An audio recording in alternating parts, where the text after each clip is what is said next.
1 cup റവ മാത്രം മതി 4 മണിക്കത്തെ കാപ്പിക്കുള്ള പലഹാരം റെഡിയാക്കി എടുക്കാം കേട്ടോ. കുറച്ച് എണ്ണ ഒഴിച്ച് അതിലേക്ക് 1/2 ടീസ്പൂൺ ജീരകം, വെളുത്ത എള്ള്, 1-2 ഗ്രീൻ ചില്ലീസ് കട്ട് ചെയ്തും കൂടി ഇട്ട് ജസ്റ്റ് ഒന്ന് ഫ്രൈ ചെയ്തതിന് ശേഷം അതിലേക്ക് 2 കപ്പ് വെള്ളം ഒഴിച്ചു കൊടുക്കാം. ഇനി ഇതിലേക്ക് കുറച്ച് ചില്ലി ഫ്ലേക്സ് ഇട്ട് കൊടുക്കാം.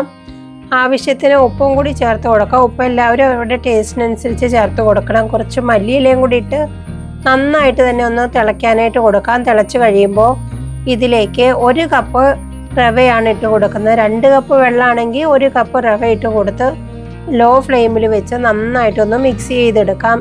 ഒരു 2-3 മിനിറ്റിൽ തന്നെ ഇതുപോലെ ഒന്ന് ടൈറ്റായിട്ട് വരും. അതിനുശേഷം ഇതിലേക്ക് ഒരു ഉരുളക്കിഴങ്ങ് പുഴുങ്ങി നന്നായിട്ട് മാഷ് ചെയ്താണ് അതും കൂടി ഇട്ട് കൊടുത്ത് നന്നായിട്ട് തന്നെ ഒന്ന് മിക്സ് ചെയ്തെടുക്കണം.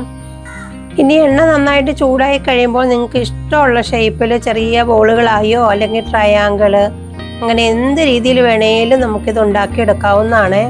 വെറും 3-4 മിനിറ്റ് സമയം മാത്രം മതി ഇതൊന്ന് ഫ്രൈ ചെയ്ത് കിട്ടാനായിട്ട്. നല്ല ക്രിസ്പി ആയിട്ടും കഴിക്കാനാണെങ്കിൽ അടിപൊളി ടേസ്റ്റാണ് കേട്ടോ.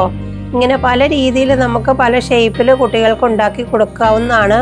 സ്കൂളിൽ നിന്നൊക്കെ വരുമ്പോൾ കുട്ടികൾക്ക് വളരെ ഇഷ്ടത്തോടു കൂടി തന്നെ അവർ കഴിക്കുന്നതുമായിരിക്കും. അപ്പോൾ എല്ലാവരും ട്രൈ ചെയ്ത് നോക്കിക്കോളൂ.